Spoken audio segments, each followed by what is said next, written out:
তোমরা কি একটা জিনিস খেয়াল করেছো যে এখন রাতে পাখা লাগছে না, চাদর গায়ে দিয়ে ঘুমাতে হচ্ছে, আর মাঝরাতে হালকা হালকা কুয়াশাও পড়ছে, সকাল হলে সাইকেলের সিটও ভেজা থাকছে। আর আরেকটা বিষয় হচ্ছে, ভাই হিসু করতে গেলে হিসু দিয়ে হালকা হালকা ধোয়া বেরোচ্ছে। এর মানে হচ্ছে শীতকাল চলে আসছে, এটা অক্টোবর মাস, তো ঠান্ডা গরম এই সময় লেগেই থাকে কম করে, আমারও ঠান্ডা লেগেছে। মি অ্যান্ড কিচেনের আরেকটা এপিসোডে তোমার সবাইকে স্বাগত। তো আজকে আমি একটা জিনিস বানাবো, সেটা আমি নিজে জানি না কি বানাচ্ছি, আমার কাছে বাড়ির জিনিস রয়েছে, সেই জিনিসগুলো দিয়ে আমি বানাবো।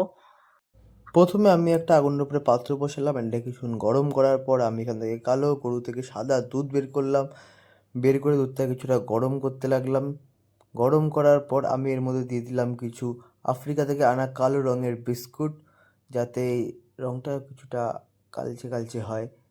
তো সেটা বড় কথা নয়, বড় কথা হচ্ছে এটা আমি মেশানোর পর তারপর আমি এর মধ্যে একটু কালো রঙের ক্যাডবেরি একটু ভালো করে গুঁড়ো করে দিলাম।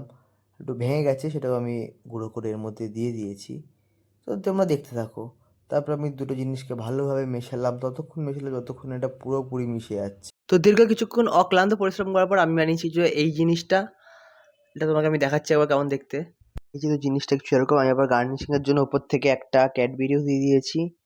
3টে স্লাইস ছিল, বাকি স্লাইস এটা বানাতে লেগে গেছে। তো এই যে সেই জিনিসটা এরকম সাইড দিয়ে, আর আমি সাইডে একটু হার্শি সিরাপ দিয়ে গার্নিশিং করেছিলাম, সেটা দেখা যাচ্ছে না। মেন কথা, আমি আড়ে বাহারে আছে, আমি আবার চকলেট সিরাপ দিয়ে যে পাশে কায়দা মেরেছিলাম, তো সেগুলো গলে গেছে, আর বাকি এটা পুরোটা হয়নি। তো সেটা খুব একটা খাওয়া হয়নি, ভালো হয়েছে ওদের।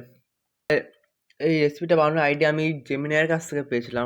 আপনার বাজারে ঠান্ডা লেগেছে, তার জন্য বলতে chocolate Oreo milk shake hot,